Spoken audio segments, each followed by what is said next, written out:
इतनी अच्छी छवि बनी हुई थी।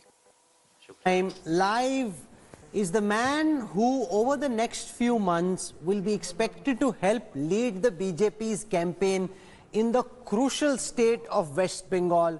One of Amit Shah's strongmen on the ground, Kailash Vijayvargiya, Party General Secretary, now live with us in India today. Kailash ji, स्वागत है आपका।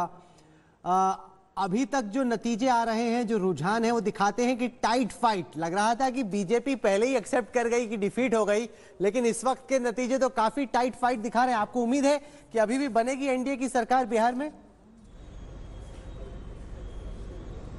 हाँ, बन सकती है, क्योंकि मेरे पास जो फीडबैक आया है उसमें हम काफ़ी स्थानों पर अभी आगे चल रहे हैं, तो बन सकती है एनडीए की सरकार। मुझे कोई आश्चर्य नहीं होगा एनडीए की सरकार बन जाएगी। तो आप मध्य प्रदेश से आते हैं, मध्य प्रदेश में बाईपोल के जो नतीजे हमारे पास आ रहे हैं, उसमें जो रुझान है, उसमें तो लग रहा है कि बीजेपी बहुत कंफर्टेबली प्लेस्ड है। अगर बाईपोल में मध्य प्रदेश में, गुजरात में, यूपी में बीजेपी इतना अच्छा कर रही है, तो बिहार में क्यों नहीं कर पा रही उस तरीके से?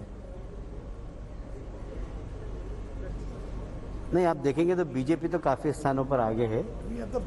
कहीं ना कहीं हमारे पार्टनर की सीट कम हुई है, वहाँ पर भी बिहार में हमारी सीटें काफ़ी आगे है वहाँ पर।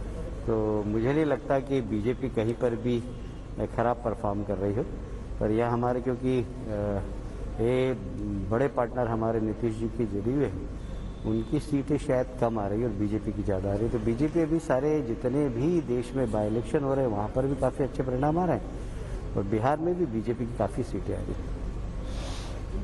First time you actually have the two sides almost level now, 108 playing 109, change to 107 to 110। लेकिन ये बताइए कैलाश जी, क्या ये तय है कि अगर त्रिशंकु विधानसभा होती है तो नीतीश कुमार ही रहेंगे मुख्यमंत्री या कोई और बन सकते हैं?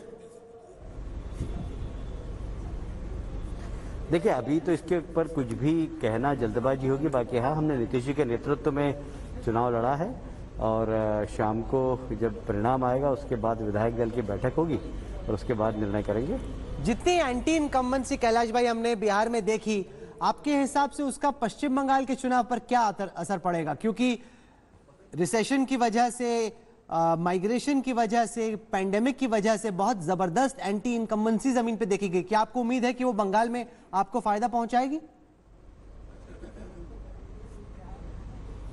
बंगाल में तो बहुत खराब हालत है, इसलिए सरकार के खिलाफ बहुत ज़्यादा एंटी इनकम्बेंसी और मैं गुस्सा है एक तरीके से सरकार के खिलाफ। वहाँ पर एक पक्ष और है, वो है हिंसक राजनीति। वहाँ अल्टरनेट डे, वहाँ भारतीय जनता पार्टी के कार्यकर्ताओं की हत्या हो रही है, तो उसको लेकर भी जनता में बहुत आक्रोश है। तो बंगाल में तो समझ लीजिए कि ममता जी गई, अब उन्हें कोई नहीं बचा सकता है, क्योंकि जिस तरीके से वहाँ पर भ्रष्टाचार है, अराजकता है और हिंसा की राजनीति है, उससे वहाँ पर बहुत गुस्सा है जनता के अंदर। Can I just shift for a moment to what I think is becoming an important trend? Kailash ji, बहुत बहुत शुक्रिया, आप हमसे जुड़े। इस समय शमा मोहम्मद